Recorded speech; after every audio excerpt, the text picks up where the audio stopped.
Dah start lah ni, dah start lah tu pintu yang. Ni dia masuk dalam pintu.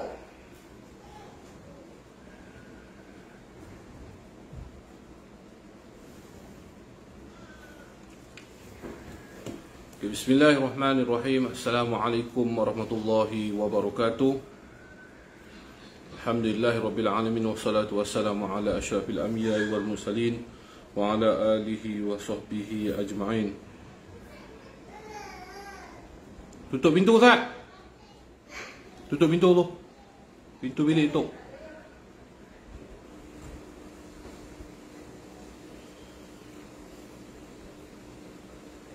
Okay, jadi insyaAllah tuan. Untuk sihat lah. Alhamdulillah. Alhamdulillah sihat. Jadi Alhamdulillah hari ni saya nak buatlah sikit penerangan dan penjelasan terhadap isu yang baru-baru ni hangat lah, yang selalu viral di TikTok ni. Jadi insyaAllah saya nak buat masa sebelum saya share. Alhamdulillah.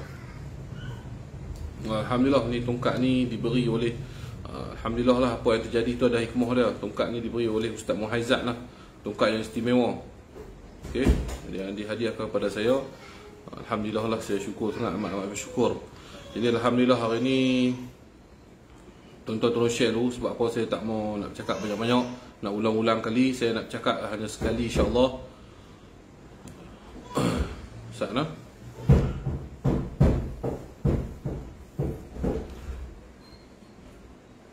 Waalaikumsalam. Selamat malam kepada semua lah, kepada follower-follower, kepada semua. Okey, terlebih dahulu. Okey, permulaan saya nak buka ni. Okey, pelawak. Tak apa, pelawak pun tak apa. Kalau tak mau dengar, tak payah dengar lah. Okey, tak payah dengar. Kalau tak mau dengar, tak payah dengar. Saya tak minta tuan-tuan yang rasa tak mau dengar, tak payah dengar. Tak payah dengar. Jangan masuk dalam live orang buat kacau. Okey, jadi insyaAllah hari ni saya pertama sekali saya nak ucapkan ribuan terima kasih kepada seluruh orang Kelantan lah, yang menyokong banyak saya, dan juga ribuan terima kasih kepada Wan Salmos dan juga tim lah, kepada semua Abang Mi Kelana, Abang Syukur Kelana, Hafiz, lepas itu Ustaz Faiz, dan semualah yang ada di situ yang membantu saya. Saya berasa amat sedih lah. Macam Abang Mi Kelana, Abang Syukur Kelana, Wan Salmos ni semua saya baru kenal kali pertama, tapi mereka dah buat saya ni seperti adik-beradik. Mereka dah buat saya seperti adik-beradik. Mereka bantulah semua segalanya. Jadi saya ucapkan ribuan terima kasih, dan saya juga terharu lah. Saya rasa macam terlampau rapat lah saya dengan orang Kelantan ni. Dan juga kepada semua lah yang menyokong. Orang Kelantan ni banyak yang bagus, yang banyak yang menyokong kita. Jadi insyaAllah saya nak buat. Okay. Jadi Alhamdulillah, saya tengok macam-macam lah keluar dalam berita, dalam video, dalam berita TV, dalam berita Facebook tentang kes seorang bomoh dipukul ni. Okey, jadi saya nak tekan sikit tuan-tuan. Alhamdulillah, hari ni Alhamdulillah semua dah pakat share. Jadi saya nak bercakap tak mau panjang lah tuan-tuan lah. Okey, pertama sekali saya nak bercakap tentang kronologi dia, permulaan awal cerita ni sebenarnya. Tuan-tuan sendiri pun harap maklum tentang apa yang terjadi kepada anak Kak Ji ni, sihir yang melanda anak Kak Ji. Jadi saya, banyaklah orang tag saya ni, saya tak apa layan lah tuan-tuan. Tetapi sebab pertama sekali saya dah biasa kena dah keadaan macam ni. Kes pertama saya biasa kena di Sabak Bernam. Saya pun dah ulang-ulang kali saya dah bercakap. Begitu juga bila kita pergi menawarkan rawatan, akhirnya kita juga yang dipersalahkan. Okey, tak apa, kes yang ni di atas nasihat kawan-kawan saya, Wan Salmos kata marilah tu, kita bantu sama-sama. Okey, saya pun Alhamdulillah saya pergilah membantu. Okey, niat saya bukan untuk nak buat gila popular ke apa, tak ada. Niat saya daripada awal pun saya tidak mahu menjalankan live di Facebook ni. Okey, tetapi apabila sampai di Kelantan, ada perkara yang Wan Salmos terang kepada saya ni, yang saya juga berbincang dengan semua tim dari situ, dan saya rasa kita dah buat keputusan mutamat, bahawasanya kita terpaksalah buat live ni demi keselamatan. Pertama sekali, sebelum kita nak pergi merawat Kak Ji ni, untuk pengetahuan semua, Wan Salmos ni telah menerima beberapa ugutan yang agak membimbangkan lah juga. kita pun tak faham sebab apa kita nak pergi merawat tapi kita mendapat ugutan-ugutan. Kalau tuan-tuan pun boleh tengok dalam page Wes Salmo, dia biasa beritahu, kata dia biasa terima ugutan kan, ada orang nak tembak lah apa semua ni kan. Dengar cerita macam itulah lebih kurangnya. Okey, jadi apabila kami dah berbincang kesepakatan, kami dah sepakat, dan kita pun dah dapat satu jawapan, kita kata tak apalah, buat live lah. Dan kalau kata tuan-tuan kata saya ni gila view, saya rasa malam tu saya juga menjalankan live di Facebook saya, tetapi tidak, benda tu tidak berlaku. Saya rasa seorang cukup lah sebagai bukti. Okey, permulaan dia, cerita dia begini tuan-tuan. Saya sampai ke Kelantan pada waktu pukul ni tuan-tuan kena tengok lah, mungkin TikTok akan record bab bahagian 4 ni. Okey, permulaan saya sampai pada Kelantan pada pukul 4 pagi, yang telah homestay telah disewa oleh Wes Salmo sebanyak 2 tingkat lah, 2 tingkat homestay lah, rumah besar, dan ada 5-6 bilik di situ. Jadi saya dah bagi tahu sebelum saya datang, saya bagi tahu kepada Wes Salmo ada satu ustaz peralih yang konon-kononnya nak bersama-sama dengan kita untuk rawatan. Dan kalau ikut, kalau kata saya ni seorang yang gila view, saya takkan bawa orang lain. Jadi saya ni mudah lah tuan-tuan, orang nak tolong kita bersama-sama. Tak apa, kita sharekan dia punya cara perawatan, mungkin lepas ni ramai lagi yang akan merawat kepada dia. Jadi alhamdulillah kita sama-sama pakat-pakat bantulah. Itulah niat saya permulaannya. Tapi apabila kita dah bersetuju dan Wes Salmo pun panggil lah ustaz Khalih ni untuk duduk di satu bilik yang kita sediakan. Jadi alhamdulillah saya sampai pukul 4 pagi, saya pun tidur lah dengan sahabat saya Idris. Jadi kami tidur, dah kami maghrib subuh, dah kami tidur balik. Dalam pukul 9 saya bangkit pula untuk sarapan pagi. Tetapi agak malang dan terkejutlah saya apabila ustaz peralih ni telah membawa seorang wanita yang dikatakan ia adalah anak pesakit, anak kepada Kak Ji ni. Jadi saya masa tu saya dah jadi, Allahumma salli alaihi wasallam, saya dah jadi macam takutlah. Saya beritahu ustaz tak boleh buat macam ni. Apa-apa ustaz kena tahan, kena tanya. Dia kata, "Dok, saya bertanggungjawab." Dia kata, "Anak bertanggungjawab. Anak anda bertanggungjawab untuk keselamatan anak Kak Ji ni." Saya kata, "Keselamatan apa?" Dia kata, anak Kak Ji ni dah hampir bunuh diri. Jadi saya terpaksa dengan penuh bertanggungjawab, dia kata, saya terpaksa membawa anak Kak Ji ni datang ke homestay. Jadi tuan-tuan, saya yang nak rehat ni dah sampai awal, malam ni nak rawat ni. Jadi saya rasa Allah. Wes Salmo pada di situ, saya pegang Wes Salmo, saya pergi ke luar, saya kata, "Wes Salmo, saya minta maaf. Saya sebenarnya saya tak boleh nak duduk dalam rumah macam ni. Sebab apa? Saya takut jika berlaku apa-apa benda yang tak diingini, maka kita semua akan disabit duduk dalam balai. Jadi saya tak maulah." Jadi Wes Salmo pun kata, "Tak apa tu, saya pun minta maaf." Wes Salmo pun bawa saya ke tempat untuk sewakan satu lagi homestay yang mana berdekatan dengan rumah Wes Salmo ni. Dia kata, "Senanglah tu duduk sini, apa-apa hal saya pun senang." Okey, saya pun terima kasih banyaklah. Jadi kami duduk sana pada waktu malam, lepas maghrib lah, pukul 8 macam tu kami sampai ke homestay pertama ni di Kota Baru ni. Sebenarnya dalam live kami beritahu sebenarnya di Pasir Mas. Sebab apa? Kami nak menjaga, terpaksa menipu dulu. Sebab apa? Nak menjaga tempat lokasi tu, kami tak mau beritahu kat orang. Sebab apa? Sekali lagi jadi takut jadi masalah demi keselamatan. Okey, Wes Salmo kata, "Tak apa tu, kita beritahu kat Pasir Mas." Sebab tu saya beritahu dekat Pasir Mas. Tetapi hakikatnya rumah homestay tu di Kubang Kerian, Kota Baru. Jadi kami sampai dah waktu malam ni kami sampai pukul 8 macam tu lah tuan-tuan, 8 macam tu. Jadi kami tunggulah kedatangan Kak Ji. Dan bila kami sampai tu, ustaz tu dah tak ada dah. Dia mungkin dia pergi Kak Ji. Okey, kita telefon ustaz tu bila Kak Ji nak mai, dia kata dia on the way mai. Okey, bila dah sampai apa semua, kita mulakan sesi rawatan lah seperti biasalah. Memang dibuat live ni untuk demi keselamatan lah, bukan nak menunjuk-nunjuk tuan-tuan. Kalau nak menunjuk-nunjuk, saya pun rasa saya pun ada follower. Kalau rasa nak follower, nak likers, saya rasa sepatutnya saya pun pacak 2 live. Dan nak beritahu tuan-tuan, stand live ni pun saya tak bawa pergi tuan-tuan. Saya dah niat lah, memang saya tak mau buat live, saya nak pergi berubat, habis cukup. Kecuali orang nak ambil video pendek kan, tu terpulang pada keluarga mereka lah. Saya tak minat lah macam tu semua. Jadi saya stand live ni apa pun saya tak bawa tuan-tuan. Jadi bila dah sampai sana, sana tunggulah Kak Ji ni datang. Bila Kak Ji datang, kita merawat. Tuan-tuan tengoklah, kes merawat tu dah sampai ke 30,000 orang. tengok live tu. Live tu orang tengok 30,000 orang. Alhamdulillah, syukurlah live tu memang kita nampak dengan real lah, muntah darah, keluar rambut apa bagai ni semua. Alhamdulillah. Okey, lepas habis saja live tu, Kak Ji meminta untuk kita bukan Kak Ji, Ustaz Khalif tu minta kami pergi rumah Kak Ji untuk membuat sesi pagar. Jadi Alhamdulillah, saya kata tak apalah, bolehlah kita nak pergi. Tapi saya tak mau masuk rumah lah, saya kata saya nak duduk luar rumah saja. Sebab Ustaz Khalif itu kata dia pun dah buat pagar, dia suruh saya pergi sekali lagi. Okey, no problem. Kita pergi, dan pada mula-mula kita pergi tu tuan-tuan, tuan-tuan perasan tak Wan Salmos ada buat live. Lepas tu saya pergi tegur Wan Salmos tutup live. Sebab apa? Membahayakan keluarga Kak Ji. Saya beritahu Wan Salmos tutup live. Sudah. Padam delete dia. Tuan-tuan pun tahu, masa tu saya ingat dia baru mula saja live dah dekat 10,000 orang. Lepas tu live tu hilang betul. Sebab apa? Masa tu kami pergi rumah Kak Ji.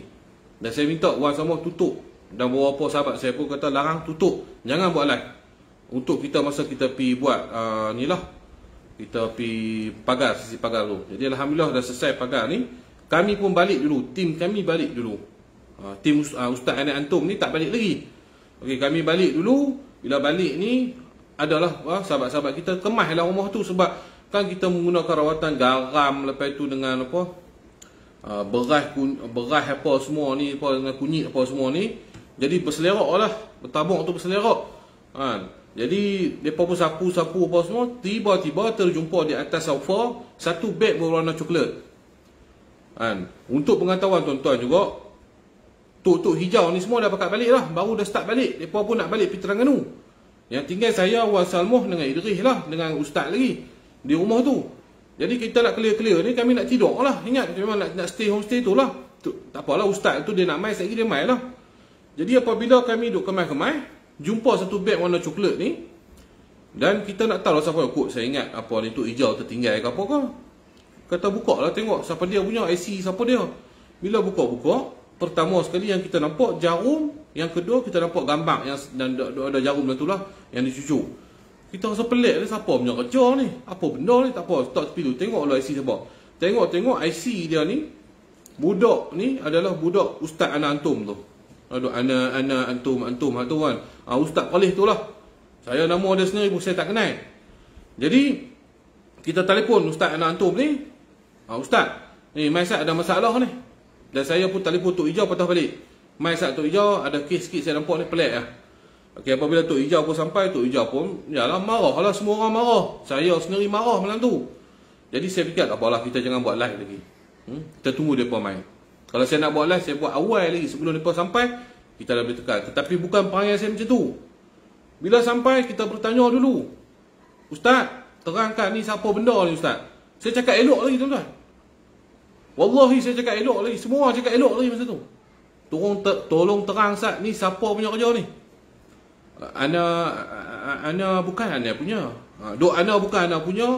Saya tanya budak dah, bukan, tak tahu duk masing-masing duk bertelagah, tak mau mengaku sama-sama sendiri.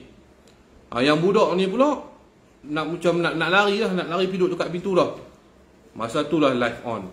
Kam ada tuan dengar saya mengamuk, saya kata siapa keluar rumah ni pecah muka kan. Sebab geram, depa nak lari. Tiba-tiba nak lari pula dah. Saya suruh budak tu main depan. Saya nak abang, pada malam tu saya tuan, saya mohon maaf. Ni saya mohon maaf kepada semua. Memang salah saya tak boleh mengawal emosi saya. Minta maaf. Yang ni saya mengaku. Saya tidak boleh mengawal emosi kemarahan saya sebab pertama saya letih.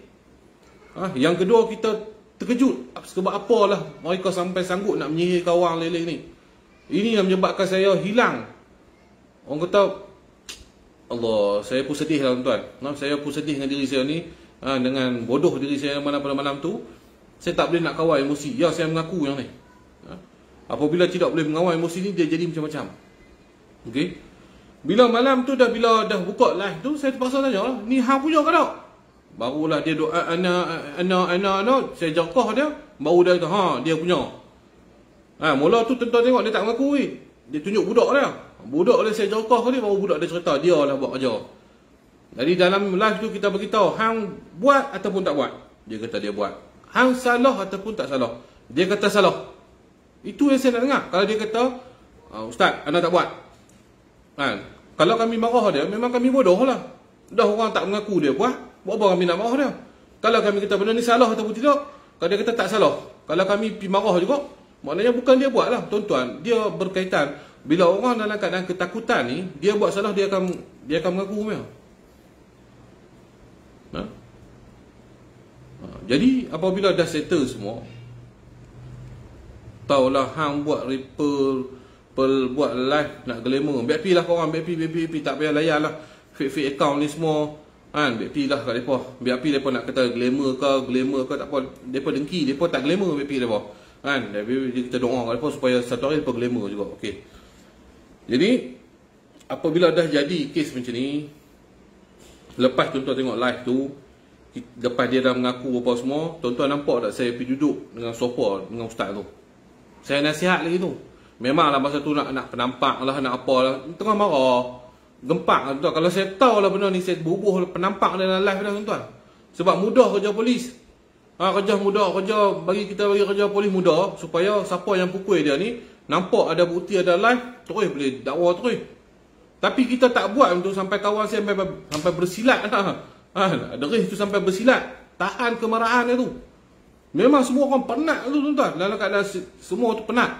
Dalam keadaan penat dengan emosi, kita terkejut lah satu orang ustaz yang merawat bersama-sama kita, kenapa dia bawa gambar tu semua. Saya nak tanya, kenapa dia bawa? Apa motif dia? Kalau saya fikir pun, seorang bomoh ni, dia tak bawa benda-benda macam tu. Baik dia simpan tak mana-mana. Tetapi kenapa dia bawa dalam, mungkin dia boleh simpan dalam kereta, dia bawa gambar tu dalam sesi rawatan. Itu yang muskilkan saya. Kenapa dia bawa gambar tu dalam sesi rawatan kami berlangsung? Itu satu benda yang sangat-sangat muskil. Adakah ini perangkap ataupun ini, kita tak tahu bagaimana. Dah settle bab tu, tuan-tuan tengok lepas dah marah semua habis dah tu, saya pergi duduk dengan ustaz anak antum tu, duduk di kerusi dekat sofa. Saya kata apa? Saya nasihat dia, lo ni macam ni lah, hang dah buat silap, tak apa, esok hang tunggulah. Kan apa cikgu yang kena gamak cucuk tu, esok hang tunggulah, depa tu nak main jumpa hang, settle dia. Aku niat, aku nak tolong hang. Esok hang buat satu permohonan maaf ke secara terbuka apa-apa, hang bertaubat, hang kata tak apalah hang bertaubat, apa saya minta maaf, saya silap, terang balik siapa yang suruh, siapa yang buat semua. Cukup. Hajat saya begitu. Dia pun mengaku tak apalah, ana tidurlah sini. Tak apa. Tak apalah. Itu dia punya pasal lah. Jadi lepas merawat tu, bangkit pula isu anak buah dia 3 orang ni seolah kena pukau pula dah. Seorang kata dia kena pukau sampai RM2,000 habis. Seorang lagi kata dia pun nampak macam penin, suruh saya berubat. Saya dah letih malam tu, tapi tak apa. Dengan keadaan macam tu, saya suruh mereka naik atas, kami pergi berubat. Tuan-tuan tengok kami naik tangga dan saya merawat seorang isteri kepada seorang yang tu. Betul? Dalam keadaan penat lah tu, merawat juga. Habis saja merawat, tiba-tiba ada datang seorang sosok lelaki yang kami tidak kenali langsung. Saya tak kenali dia langsung, yang berbadan agak sasar. Naik tu saya duk ingat, saya ni nak kena hampuk dah apa. Saya tak tahu kot budak-budak ustaz polis anak antum ni ke apa nak pukul saya. Kita pun tak apalah.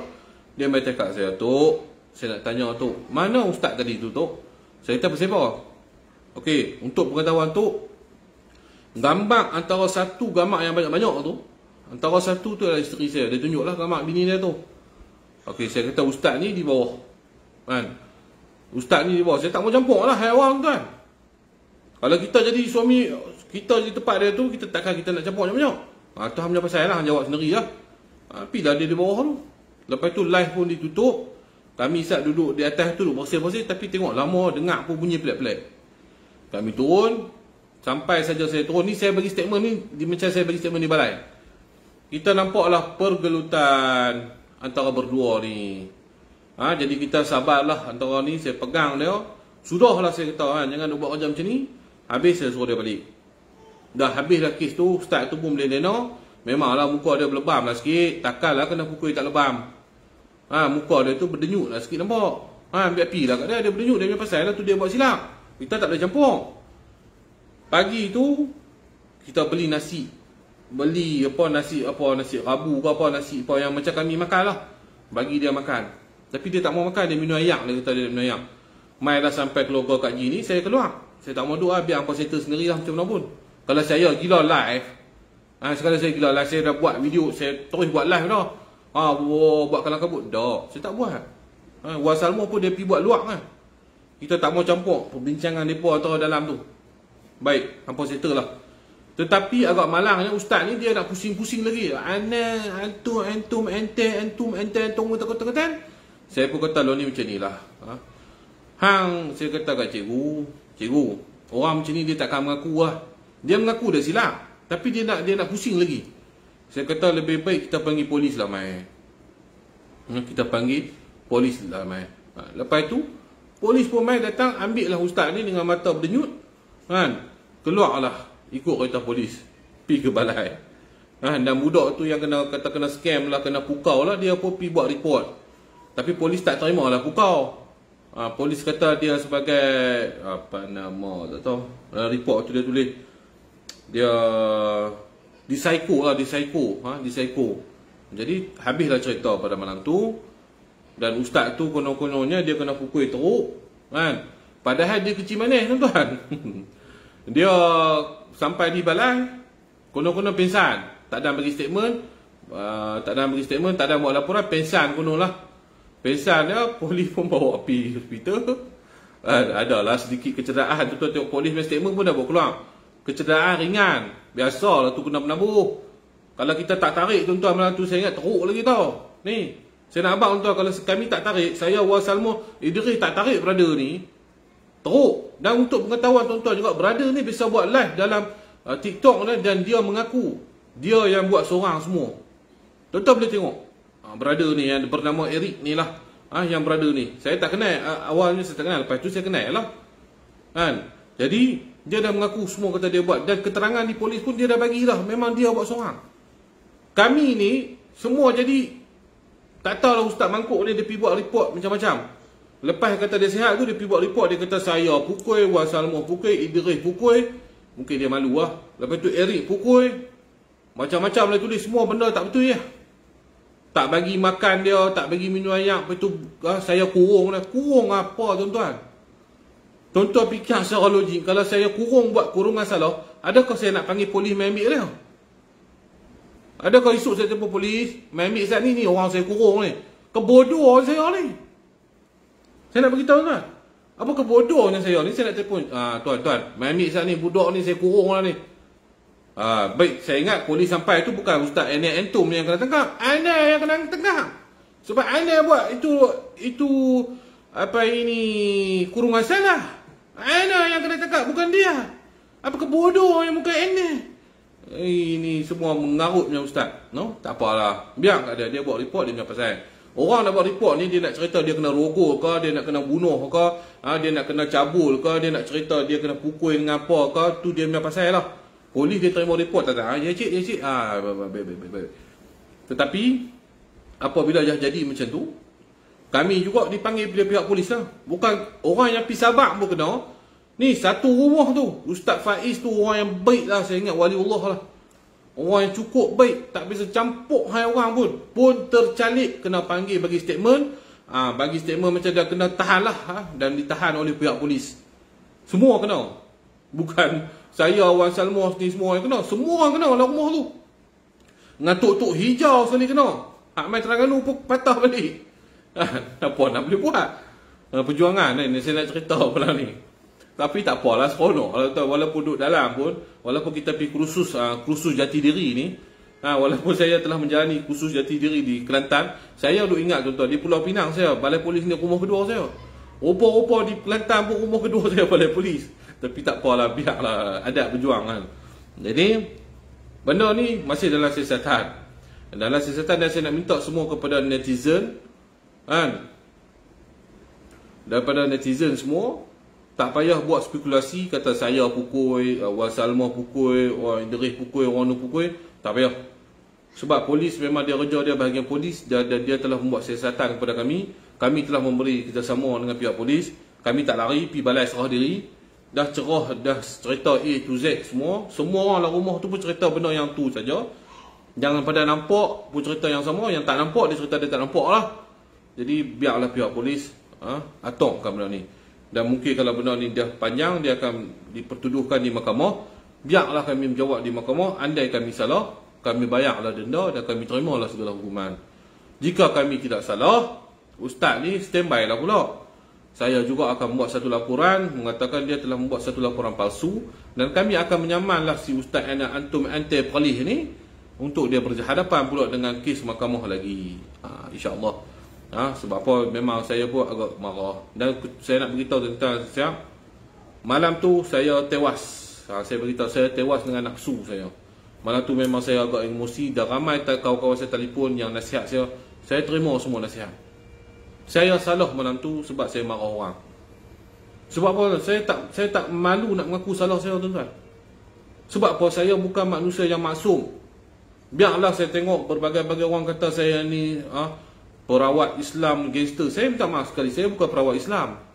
Saya perawat tradisional yang mengikuti landasan Islam. Islam bukan hak semua, hak individu. Islam hak semua orang. Saya macam ni, saya tak boleh nak menipu, tuan-tuan.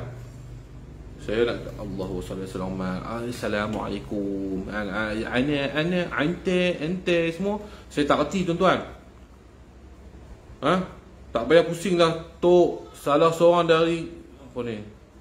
Salah seorang daripada tok tu yang pukul, yang kepala botak tu. Lah memanglah saya kepala botak mana? Kepala botak mana cerita? Masa ni saya nak tengok nama apa tu. Tolong Ustaz, saya nak panggil dia pergi balai polis.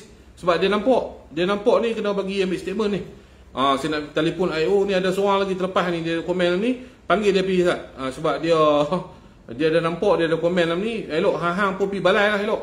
Hang pergi bagi keterangan di balai. Jangan buat bagi keterangan dalam Facebook, tak guna. Okey. Saya nak beritahu tuan lah, saya ni tak hati nak menipu lah diri saya. Saya ni bagus, pakai kepiah, pakai serban 40 kilo apa semua, saya tak hati.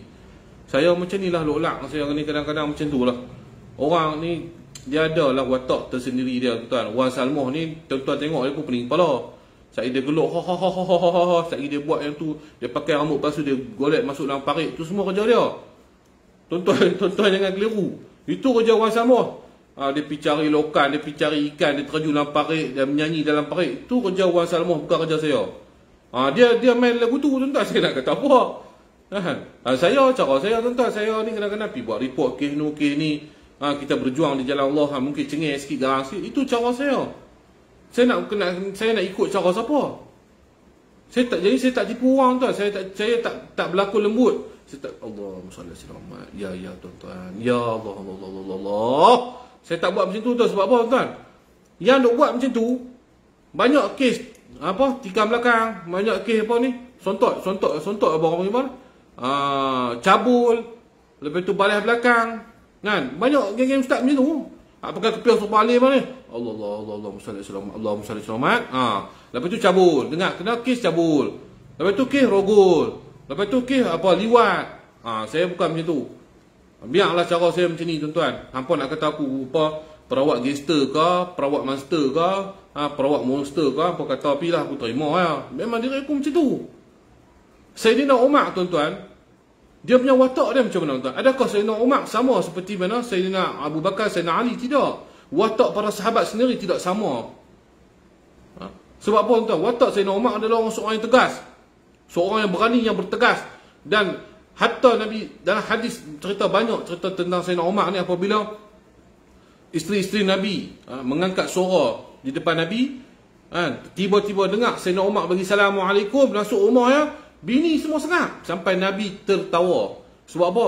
Nabi kata, hang ni dahsyat Umar. Hang ni dahsyat sungguh, hang punya pukulan sampai bini ku tadi baru doa suara pun dah sampai turun. Sampai apa, tuan-tuan? Sayyidina Umar ni, dia lalu lorong tu, setan tak lalu seminggu, tuan-tuan. Bukan saya bercakap. Ni hadis bercakap. Nabi kata, jika lorong satu tu Sayyidina Umar lalu, iblis tak lalu. Sebab apa? Itu karakter masing-masing. Lepas tu muncullah pula perawat-perawat ni, hak mana tak entuh halau mai duk cerita kita rawat cara salah lah, lagu tu tak boleh lah, yang lagu ni. Saya macam ni lah, kalau lagu tu, lagu ni, lagu nu semua, antuma semua ni tak kena, hantarlah pergi berubat. Jangan berdengki dengan orang. Pokok ni pun, tuan-tuan, mereka pun buat live juga, tuan-tuan, merawat. Sembang pun kata kami perawat ni jagalah akhlak adab kami. Depa pun sopa tu juga, tuan-tuan. Cuma depa tak ada view. Depa dengki dengan saya, depa dengki dengan Wan Salmah ni sebab bila kami buat live naik view sebab follower sayang kami.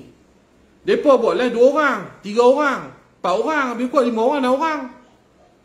Jadi sebab tu depa tak buat live, cuba depa ni, orang kenal depa. Berselerak hari-hari buat live. Macam mana terjadi pada Ustaz Abid Liu?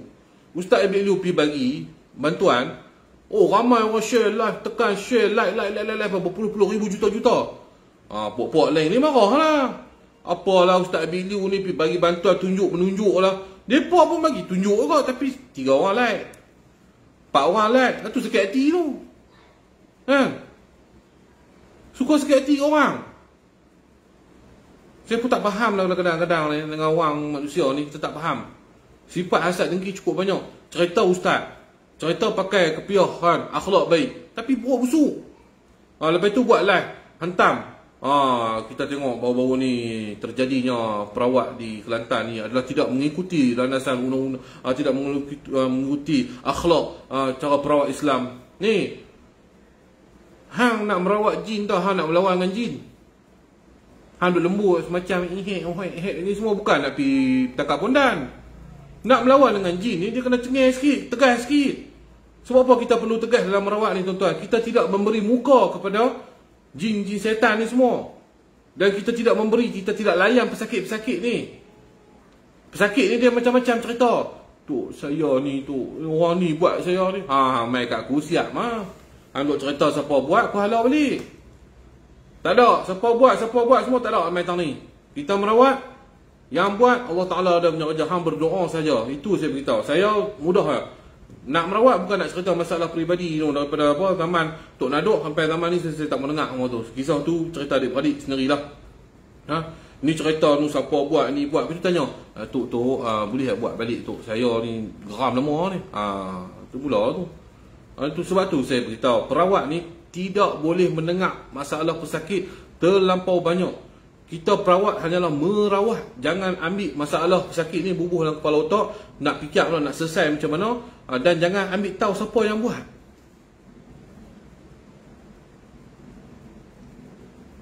Jadi insya-Allah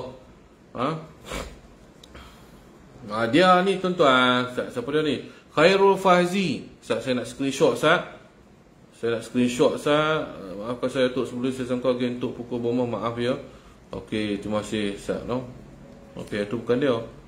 Itulah semua orang tak tahu, lepas tu tiba-tiba Ustaz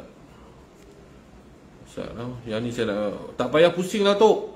Salah seorang dari geng Tok tu yang pukul yang berkepala botak tu. Okey, saya ni saya nak screenshot.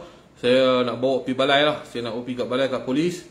Saya nak tanya ni Quiz Is ni tuan-tuan, kita nak tanya dia, suruh dia bagi statement sebab dia nampak kot. Mungkin dia antara seorang dalam tu, kita bagi dia bagi statement. InsyaAllah. Okey, jadi saya nak beritahu nasihat tu lah tuan-tuan. Nak merawat ni carilah orang elok. Bukan jangan tengok luaran tuan, biarlah nampak macam orang gila tuan. Macam Wan Salmah tu, kan? Biarlah, jangan menilai orang dia tuan. Hati dia kita tak tahu lagi. Wan Salmah tu nampak lagu tu masuk dalam longkang, terjun dalam payah apa semua tuan. Tapi hati dia cukup bagus tuan. Saya teriak nak balik tuan sebab apa? Dia sayang, dia layan saya ni adik-beradik pun tak boleh layan macam ni ya. Saya nak cerita tuan, adik-beradik pun tak akan layan saya macam tu. Tak boleh yang tu ambil yang lain, tak boleh yang ni ambil yang lain. Saya sedih tuan. Saya agak terharulah kepada semua orang-orang Kelantan yang ada, yang bersama-sama. Saya nak beritahu, saya tak bisa jumpa lagi lah satu komuniti negeri seperti negeri Kelantan. Dan saya tak katalah semua negeri lain tak elok, tapi saya kredit lah kepada orang Kelantan. Saya kredit lah kebanyakan orang Kelantan, layanan terhadap tetamu 5 star lah. Dan mereka jadi rapat kita macam adik-beradik ni. Sampai teriak tuan, orang dalam tu, saya tak mau sebut nama, teriak tuan-tuan. Bila saya kena pergi ke balai ni, tunggu di bawah 8 jam tu, tunggu saya. Tunggu bagi statement apa, lalas kena tahan dengan polis apa, tunggu sampai selesai apa semua, balik pula esok mai pula. Saya tak pernah jumpa, saya tak pernah terjumpa lagi situasi dan keadaan macam ni. Saya tak tahu nak cakap, saya sebab lah. Okey. Dan saya tahu semua negeri lain pun ada macam tu yang bagus. Jadi kita nak macam tu lah, kita perlu contohilah seperti mana saya di Kelantan tu. Jadi itulah nasihat saya kepada, dan apabila benda ni berlaku, ramailah yang cuba-cuba nak jadi hero, nak cakap yang tu, nak cakap yang ni kan, nak bagi spekulasi cepat, padahal dia pun tak tahu situasi apa yang terjadi. Tuan-tuan, saya tanya tuan-tuan lah tuan-tuan, sihir ni terlampau banyak lah tuan-tuan. Saya nak tanya lah ustaz-ustaz ni, pusat-pusat rawatan yang hebat-hebat sangat lah ni, tak kira lah apa ni, apa Darus Shifa ke apa semua ni. Saya sebut nama ni, saya bukan kata saya nak claim mereka lah. Saya nak tanya lah pusat-pusat rawatan yang hebat-hebat semua ni, dan saya beritahu Darus Shifa bagus, cara berubat dia semua bagus. Minta maaf saya cakap lah, pusat-pusat rawatan lain lah yang hebat-hebat belakang ni semua lah, biasalah dia pergi tangkap orang buat sihir tuan. Saya ada 3-4 kes tuan, saya pergi tangkap. Saya rasa live ni 2 dah saya buat live lah. Yang baru ni bukan saya buat live, orang lain buat live, tuan-tuan dah kantoi. Yang tuan-tuan ingat tak bomo Indonesia tu, yang tukar darah secara raib tu, berapa? 8,000 ringgit kan? Ada saya buat live yang saya bertengkak tu, saya berbentras, penipuan oleh bomo-bomo ni. Saya nak tanya juga, mana pi pejabat agama Islam, mana pi ustaz-ustaz kononnya membawa satu pertubuhan yang hebat, kononnya pusat rawatan mereka yang kuat, pusat merawatan mereka yang berakhlak, bermulia, akhlak mulia, terbaik ni semua, mana pi ya? Adakah memang pusat rawatan ni merawat saja, tapi tidak menentang orang-orang yang buat sihir ni? Saya biarlah siapa nak kata, orang nak kata saya ni gangster ke apa ke, terpulang lah. Memang saya memang macam tu. Watak saya, diri saya memang macam ni. Saya terpaksa lah cengih sikit. Bukan semua situasi saya nak marah orang. Kalau tidak, saya tak ada lah kawan saya satu Malaysia tuan-tuan. Kawan saya ramai lah satu Malaysia. Sebab apa? Saya jumpa dan saya hormati kawan saya, sayang sungguh. Cuma tuan-tuan tengok ni, bila nampak garang ni apabila ada masalah. Tak ada masalah, hampa macam mana pun aku masuk. Tak kira hampa background, hampa ni isap dadah ke, hampa ni minum arak ke, hampa ni apa pun, saya tak bisa pandang hampa yang tu. Aku pandang hati hampa. Benda-benda tu hampa boleh tinggal lagi. Allah Ta'ala bukan tengok benda tu, Allah Ta'ala tengok ni niat suci hampa tu kan. Benda-benda macam tu hampa boleh tinggal. Mana tak sebab hampa berkawan dengan kami, pelan-pelan hampa berubah. Kalau kita ni cerita kita ni ustaz, kita ni sebagai perawat ustaz, kena pakai kepiah untuk sokmo, kena berlaku ahli Allah, astagfirullahalazim kan. Bagaimana kita nak mendekat kepada golongan-golongan muda yang tidak faham tentang agama? Bagaimana kita nak mendekat kepada golongan-golongan muda yang telah jauh daripada agama? Kalau kita sendiri duk fikir kita saja alim, Allah, mata pun malu nak tengok kan, tapi TikTok tengok kan. Macam mana kita nak mendekati orang macam ni? Saya membawa cara saya. Saya memang cara gila sikit lah tuan. Memang saya orang gila, saya beritahu saya gila. Biarlah berjanggut macam ni, yang suka saya lah. Saya nak simpan janggut ke, nak simpan misai ke, nak simpan apa pun. Memang saya nampak macam orang gila, biar saya nampak orang gila. Sebab apa? Saya ada matlamat saya ada target saya nak bercampur dengan orang muda ni semua. Saya nak bawa mereka ada kesedaran. Sayangilah agama, bangsa dan tanah air mereka. Yang mana nak berawat tu, berawatlah. Long Tiger dah kena tangkap. Tak apalah tuan-tuan, saya ni bukan nak seronok sangat tuan-tuan. Tak apalah, Long Tiger kena tangkap, biarlah polis atok bagi kerja dia. Apa kesilapan kelakuan dia, langgar undang-undang ni, lalu dia terjawab. Biarlah. Saya bukan nak padam muka dia, saya tak mau tuan-tuan. Saya ni ada kesian tuan, saya tahu tuan. Kadang-kadang saya tengok Long Tiger ni, kena saya bukan kesian kat Long Tiger tu, saya kesian kat anak bini dia. Kalau saya kena macam tu tuan, tapi itulah nak kata apa, Long Tiger ni dia bodoh. Dia tak sengap, dia masih nak nak menghura-hurakan orang, nak psycho orang Malaysia ni akhirnya ditangkap. Saya doalah kepada Long Tiger ni tuan-tuan. Ya Allah, ya Tuhanku, kau ampunilah dosa Long Tiger ni tuan-tuan. Kau ubahkanlah dia seperti balik kepada asal dia tuan-tuan. Kau rahmatilah dia balik tuan-tuan. Kau berilah hidayah yang baik dan buruk ni terpulanglah kepadamu ya Allah. Supaya dia bolehlah jaga anak bini dia balik ya Allah. Semua orang buat silap, semua orang buat dosa ya Allah. Aku ni hamba yang lemah, aku yang selalu yang buat dosa ya Allah. Jika aib aku dibuka ya Allah di hadapan orang ramai, maka aku tidak tahu lagi di mana aku harus bersembunyi ya Allah. Amin ya rabbal alamin ya Allah. Cukuplah tuan-tuan. Janganlah tanyalah saya pasal Long Tiger ni, saya tak mau dah. Biarlah, bukan saya takut. Mahkamah tetap lawan di mahkamah. Tetapi saya tak maulah nak troll dia hari-hari. Sampai anak-anak bini dia semua saya nak troll. Tuan-tuan, kita masalah dengan Long Tiger, kita dengan Long Tiger cukup. Bukan kita nak pergi cerita pasal aib-aib bini dia pula. Cerita pasal anak-anak dia pula yang tak tahu apa tu semua, tuan-tuan. Anak dia kecil ni tak tahu apa, tak ada dosa lagi, tahu tak? Saya nak beritahu. Ni saya nak cerita, tuan-tuan ni. Anak dia kecil. Ambil gambar dia duk viral sana, viral sini. Duk cerita pasal anak buruk anak dia. Cuba orang buat kat anak kita macam tu, tuan-tuan. Saya nak tanya, tuan-tuan. Saya nak tanya tu, tuan-tuan. Cubalah orang buat buruk kat anak dia. Orang buat buruk kat anak kita lah. Kita pun tak boleh terima. Memanglah yang salah tu, yang jahat tu laki dia, Long Tiger tu. Ni yang sangkut sampai dengan bini-bini dia semua ni buat apa? Bagi saya bukan buat kerja macam tu lah. Kalau saya marah orang tu saja, tuan. Macam mungkin ustaz ni lah. Kalau saya marah, ni orang dia pun saya marah, saya boleh buat macam-macam tau. Tapi tanya orang budak-budak dia yang ikut dia tu, semua saya tak berasa buat, tak marah, tak apa pun, tuan. Tapi tanya apa, siapa hang ikut depa ni? Oh, saya kena pukar dah lagu tu, lagu ni, lagu tu, lagu ni. Jangan pukul semua, tuan. Salah tetap salah lah. Bukan semua orang salah. Long Tiger sebelum kena tangkap, dia kata dia rindu Tok Singo. Tak tahu kada lah, tuan-tuan. Saya macam tu lah, tuan-tuan. Saya bermasalah, memang saya bermasalah dengan dia. Tetapi tidaklah membawa isu melibatkan anak bini dia, saya tak minat lah. Saya ada cara saya sendirilah. Ustaz nak tanya, Ustaz, dalam Islam bolehkah buka aib orang? Okey, saya nak terang ni, cantik punya soalan yang bagus yang Luqman. Tolong terangkan, Ustaz. Okey, buka aib ni dia ada cara dia. Bukan cara dia, tuan. Ada tempat dia aib, tentang aib, nak sebut tentang aib ni. Maknanya kalau dia tidak membuat, dia membuat dosa dia dengan contoh. Nak beritahu contoh macam mana? Okey, macam ni lah. Satu ustaz ni, dia tengok gambar blue. Minta maaf cakap ni, saya nak bagi contoh ni. Dia tengok gambar blue. Kita pula nampak dia tengok gambar blue. Kita pergi record gambar blue dia. Tengok gambar blue lah. Hang duk tengah duk contoh. Hang duk hang duk tengok gambar blue. Contoh ni saya beritahu lah. Kita ambil gambar, video, kita pergi buka aib dia kat orang. Itu aib. Sebab apa saya kata itu aib? Itu dosa dia melibatkan diri dia dengan Tuhan. Itu dosa dia melibatkan diri dia dengan Tuhan.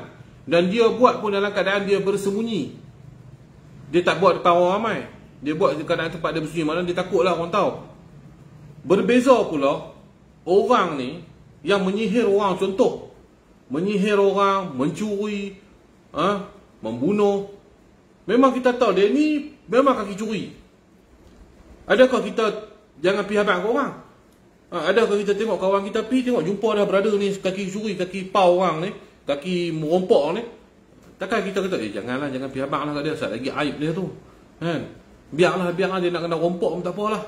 Biarlah dia nak kena ragut pun tak apa, jangan habaq. Itu bukan aib ke macam mana?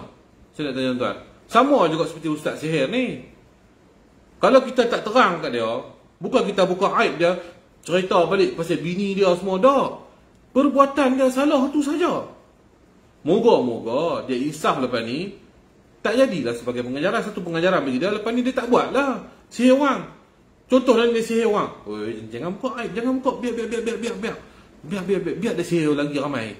Biar. Tuan-tuan pun tak kenal dia. Lepas ni pergi berubat kat dia. Dengan gambar-gambar. Tuan-tuan kena cucuk boleh.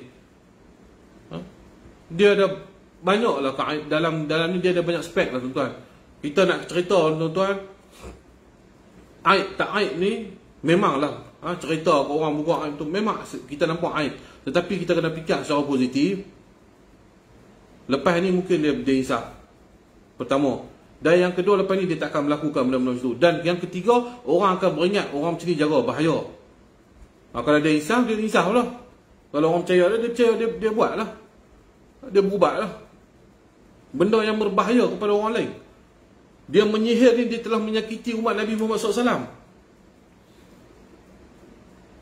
Tuan-tuan, zaman dulu, tuan-tuan, zaman kita pakai hukum hudud ni, tuan-tuan. Penyihir ni putih kepala dia, tuan-tuan. Putih kepala dia. Saya nak beritahu, tuan-tuan. Bukan penyihir ni, dia punya hukuman bukan kecil, tuan-tuan. Bagi saya lah, orang yang bunuh secara nyata, orang dia tembak orang mati kan, dengan orang yang buat sihir ni, saya rasa sihir ni lagi teruk pada orang yang bunuh tadi. Memang yang bunuh tu tetap bunuh orang, dia tembak terus. Tetapi dia tak menyusahkan orang. Orang yang sihir orang ni, dia buat pelan-pelan. Sakit lah hang, sakit hang. Sakit sikit-sikit, merana. Lepas tu lumpuh, lepas tu tak boleh makan, sampailah orang tu mati. Yang mana lebih teruk tuan? Mati terus ke mati dalam keadaan siksa?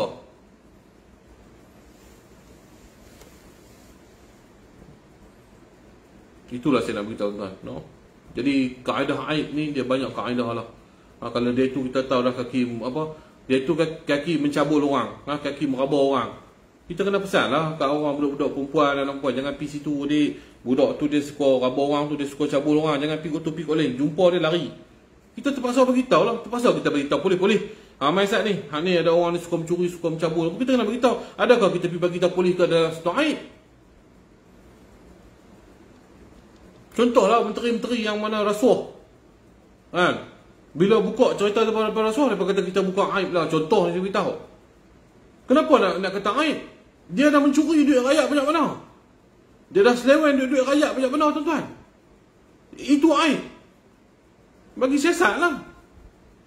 Kalau dia memang terbukti dia tak curi, alhamdulillah dia bukti. Kalau nama dia pada orang kata dia tak curi, dia kena tengoklah situasi aib tu tang mana tuan-tuan. InsyaAllah lah, saya tak kisah, saya maafkan semua orang tuan-tuan. Saya maafkan orang. Cara saya macam ni lah tuan-tuan. Tak apa orang tak main berubat ke saya pun, saya tak kisah tuan-tuan. Saya pun tak mau orang main berubat ke saya, sebab apa saya serabut. Tak apa, pusat rawatan saya memang ada, tapi saya bukan nak orang ramai. Bukan saya duk pergi promote, ramai lah rawat saya. Ni, tak tepat dia jangan pergi rawat tau. Main rawat kat tu singa saya tau. Ni, tengok ni, main rawat saya. Dok. Kalau macam tu saya tak ajak Ustaz Khalif tu main rawat. Sampai sahabat saya kata apa saya, Tok, dia ni nak ambil populariti hang lah tu. Tak apa, saya kata. Kalau dia merawat elok, lepas ni, orang ramai boleh pergi merawat kat dia pula. Rezeki untuk dia. Kita ni yang ada follower, yang ada live, yang orang tengok kita ni, kita bantulah orang lain pula promote. Tuan-tuan, saya nak beritahu tuan-tuan, dalam page saya tuan-tuan, orang duk panggil review ni, kadang-kadang review nasi kandang, saya tak bisa minta sekupang pun tuan-tuan. Kalau saya tak mau buat, saya tak buat. Kalau Tok tolong promote macam ni, saya tak buat. Sebab apa? Saya tak bisa minta sekupang duit pun. Kalau orang nak suruh saya buat macam tu hampa buat caption aku. Tok tolong viral saat benda ni Tok. Saya viral lah. Berapa duit tu? Tak payah duit. Pasal aku biasa hidup susah. Aku tahu macam mana keadaan. Tak apa. Hampa dapat rezeki yang Allah Ta'ala bagi, hampa buatlah. Hampa ingat satu pahala untuk aku. Cukup. Sampai mereka kata saya buat gila view lah, buat gila yang tu gila ni. Saya tak bisa buat duit. Entah YouTube pun orang lain buat. TikTok ni pertama kali saya buat akaun ni tuan. Saya tak erti di TikTok ni, saya nak cerita. TikTok ni baru pertama kali saya buat. Dapatlah $14 baru ni saya buat live tu, ada $14. Terang kat bawah semua siap. Orang hantar bunga lah, apa hadiah saya pun tak tahu. Ada sejenis adalah $14. Itu saya dapat. Facebook saya tak buat duit, apa pun saya tak buat. Saya jual minyak saya jual bahan-bahan yang saya buat untuk merawat orang, yang tu yang saya beli.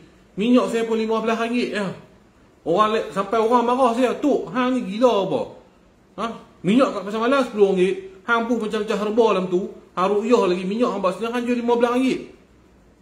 Saya kata tak apa. Saya nak bantu orang, bagilah orang sembuh sihat. No? Biarlah bagi dia sembuh. Kalau pergi tempat rawatan lain tuan-tuan, minyak saya 70-80. Kos merawat tak kira lagi. Sebab tu saya geram malam tu. Saya geram dengan penyihir ni sebab apa? Saya tahu orang teruk dah. Orang habis duit dah.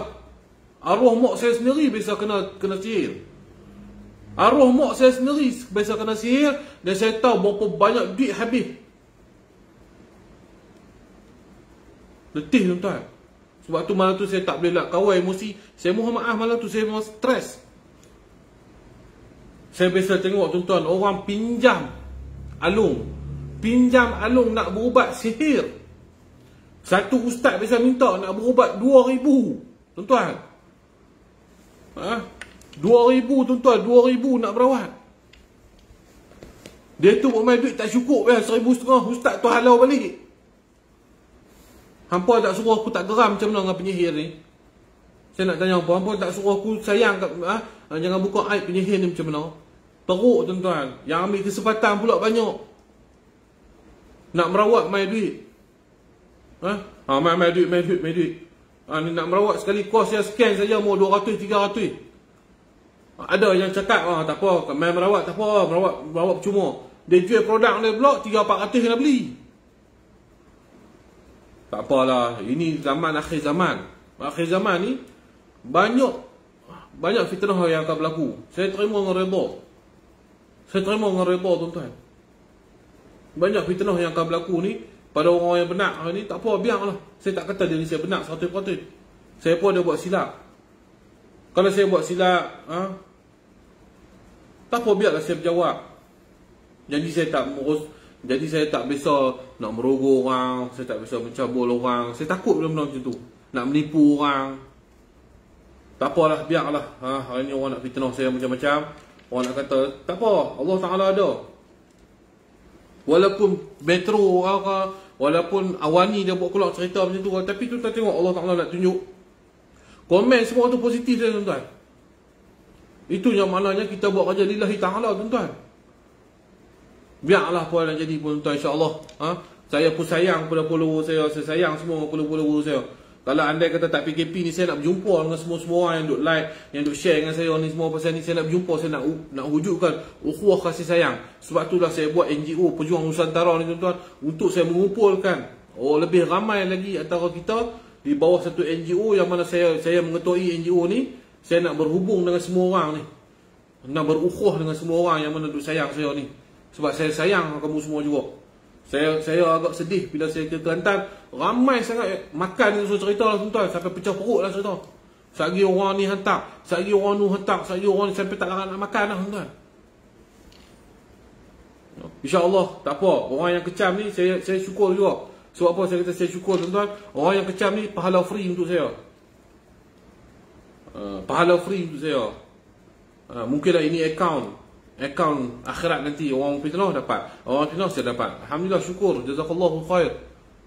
InsyaAllah. Saya nak beritahu tu, macam Wan Salmoh siapa semua tu, tuan-tuan jangan duk kira. Dia memang macam tu. Dia menyanyi satgi, dia buat lagu tu, memang itu konten dia, tuan-tuan. Itu memang dia perangai dia macam tu, tuan-tuan. Nak kata dia akhlak dia macam tu je, ada. Kami tak menipu diri kami. Saya, Wan Salmoh, apa ni semua, kami tidak menipu diri kami. Main pusat, Mi, jom. Lama tak main, badan pun naik lah, Mi. Nak main pusat nanti kita main lah. No? Habis PKP ni kita pergi main pusat. Saya memang minat main bola, tuan-tuan. Jadi, sekadar ini dulu, tuan-tuan, saya nak beritahu, janganlah pandang serong kepada Wan Salmoh. Memang itu cara dia, tuan-tuan. Dia nak live, memang dia macam tu. Cuma kita perlu hati-hati dengan orang yang berpura-pura di hadapan kita, berpura-pura baik di depan kita. Pijak semut tak mati, tetapi hakikat belakang cukup jahat. Na'udzubillah minaz zalim. Saya macam dengan saya lah, tuan-tuan. InsyaAllah, tuan-tuan doalah kat saya doakan balik pada hari ni. Jadi kita doalah ramai-ramai sikit. Bismillahirrahmanirrahim. Ya Rahman, Ya Rahim, Ya Aziz. Allahumma salli ala sayyidina Muhammad. Ya Allah, Ya Rahman, Ya Rahim, Ya Aziz, Jabbar, Mutakabir. Ya Allah, Ya Allah, pada malam ini, Ya Allah, aku mendoakan, Ya Allah, pada para yang suka fitnah aku ini, Ya Allah, agar kau berilah hidayah pada mereka, Ya Allah, yang suka fitnah aku ini, Ya Allah, dan rakan-rakanku, Ya Allah. Ya Allah, aku mohon padamu, Ya Allah, kau berilah kesembuhan, kau berilah kesihatan, kau berilah rezeki kepada orang yang selalu sokong aku ni, Ya Allah. Orang yang selalu sokong aku ni, Ya Allah. Orang yang minat-minat aku ni semua, Ya Allah, kau berikanlah mereka semua kesembuhan. Murahkan rezeki mereka, Ya Allah. Ya Allah, kau pemudahkanlah segala urusan-urusan yang mereka sedang hadapi, Ya Allah. Amin ya rabbal alamin, Ya Allah. Kepada haters-haters yang duk maki hamun aku, Ya Allah, aku memohon doa padamu, Ya Allah, agar kau berilah pada mereka hidayah yang baik, Ya Allah, supaya mereka boleh berubah perangai mereka, Ya Allah, daripada mereka suka kecam orang, supaya mereka tidak lagi kecam orang, Ya Allah. Kau murahkan rezeki mereka juga, Ya Allah. Ya Rahman, Ya Rahim, Ya Aziz, Ya Jabbar. Ya Allah, kau pemudahkan urusanku juga, Ya Allah. Aku telah banyak difitnah, Ya Allah. Ya Allah, kau betulkanlah niat hatiku, Ya Allah, yang selalu goncang, Ya Allah. Niat hatiku ni, Ya Allah, berjuang lillahi ta'ala, tetapi kadang-kadang, Ya Allah, niat aku juga berbelah bahagi, Ya Allah, dengan bisikan syaitan iblis ni, Ya Allah. Ya Rahman, Ya Rahim, ampuni dosa-dosa aku, Ya Allah. Rabbana atina fid dunya hasanah wa fil akhirati hasanah wa qina adzabannar. Walhamdulillahirabbil alamin. Amin ya rabbal alamin. Jadi insya-Allah, tuan, saya sekali lagi saya mohon maaf. Ini penjelasan saya secara ringkas dan Habislah saya terang tuan macam mana saya bagi statement dekat polis, macam inilah saya cerita kat tuan-tuan. Inilah saya beritahu tuan-tuan. Jadi itu saja daripada saya. Doakanlah urusan saya Wan Salmos, Tok Hijau, Ayah Patih Derih kita, supaya dipermudahkan nanti di mahkamah nanti. Saya juga esok saya akan naik ke mahkamah untuk mengetahui tuan-tuan. Esok saya juga akan naik ke mahkamah. Satu kes lagi yang hari itu saya berjuang di Pulau Pinang. Esok saya akan didakwa. Itulah makanan saya tuan-tuan. Makanan di balai, makanan di mahkamah. Dah jadi benda biasalah untuk doa lah tuan-tuan. Esok saya nak naik mahkamah pukul 9 pagi. Masa saya nak naik mahkamah 9 pagi, tuan-tuan doa lah tuan-tuan. Perjuangan saya untuk agama bangsa dan tanah air, tuan-tuan doa untuk saya. Saya sudahi wabillahi taufiq wa hidayah. Wassalamualaikum warahmatullahi wabarakatuh.